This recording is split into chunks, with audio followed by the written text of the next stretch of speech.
Have you gifted people books in the past? I believe I've done it. I know I've done it. I've mainly done fiction. I actually think I've only done fiction, which I think is acceptable. Gifting someone a fictional book, it is a bit of a cunty move because it's kind of like not everyone's a reader. And even people who enjoy reading, they generally have a list of current reads or like what they're going to move on to next. So slinging a book in their direction is being a bit like, hey, here's a bit of extra homework to do. But at least with fiction, it's a bit like, way groovy, baby. Like here's a dream I stepped into once where it was kind of pretty wacky and groovy. I reckon you'd enjoy this dream. It's kind of like, let's share this trip together if you get the chance. Whereas nonfiction, if you give someone a nonfiction book, it's basically like, hey, come on, you cunt. Here's a way you can level up your thinking. If you catch my drift, if you want to get to my level, you know, run your eyes over these pages and we can talk. It's a bit presumptuous. I've got a feeling when someone gifts a nonfiction book, they're basically just calling you dense in a roundabout in a roundabout way. Being like, you know what, I'm gonna give you a chance.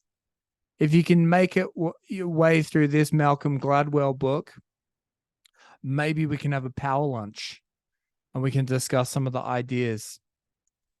It's kind of like, why don't you just tell me about the book? Get you've done the heavy lifting.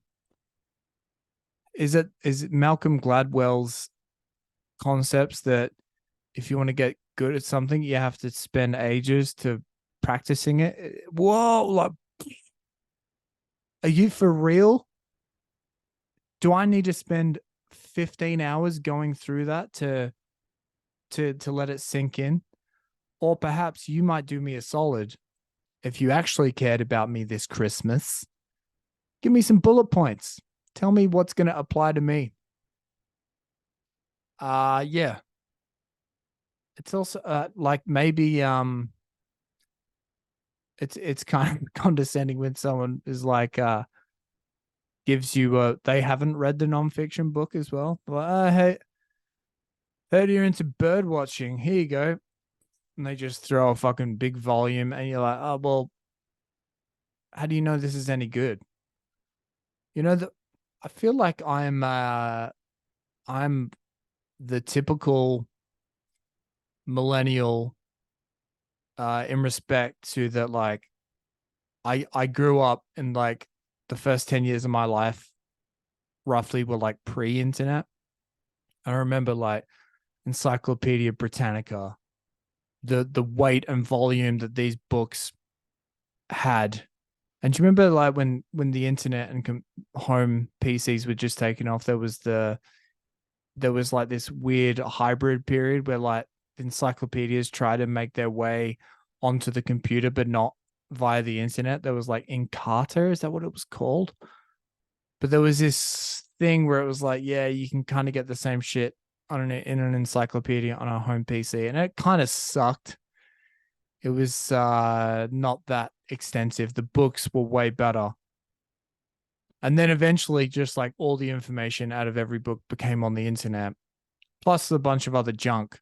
But I at least remember the crossover period. And there was like this period in time early in my life where like books were considered like gospel. Like it's weird hearing about these books from like the 70s and 80s. Like there were like these occasional like cult self-published books. Like I forget what that was called, but there was one, it was like one of the best-selling books in America ever, where it was like the world is very close to ending.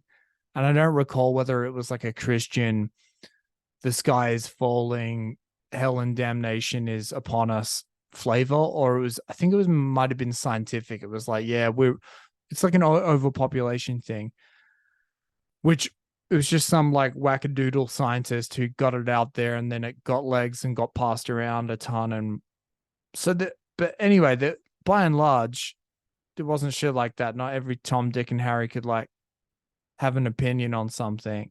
Books were considered like, wow, like if it's in a book, it must be fucking real. In comes the internet. We've got a bunch of fucking cool, interesting, factual stuff on the internet, and then a bunch of other crazy shit. And now books, it's the opposite direction. Anyone can do a fucking book these days. And so when I see a non-fiction book, I'm just like the fucking dude. I'm like I'm like the Big Lebowski. I'm like, well, that's like your opinion, man. I don't I don't buy it half the time. And so the fact like when someone hasn't they just sling a non-fiction book at you, that's kind of like, all right, so you're a shill for this. You're shilling for the shiller. Yeah, maybe I just don't like non-fiction books. I'd prefer I don't know, I like the utility of the internet. I generally try and get most of my information from the because in this day and age it is kind of a bit cunty to put your non-fiction ideas in a book. It's like, can you try and find a way to do it on the internet? Yeah, I don't know. It's not even a money thing. It's just like I prefer the interface of the internet than having to get a fucking book. I don't know. But anyway, if this Christmas or for an upcoming birthday you're considering getting someone a non-fiction book, if you're trying to give them a message that they need to kind of, do a few online courses or maybe just some mental acuity exercises, then perhaps it is the right move. If you like this person and you don't want to offend them, maybe reconsider.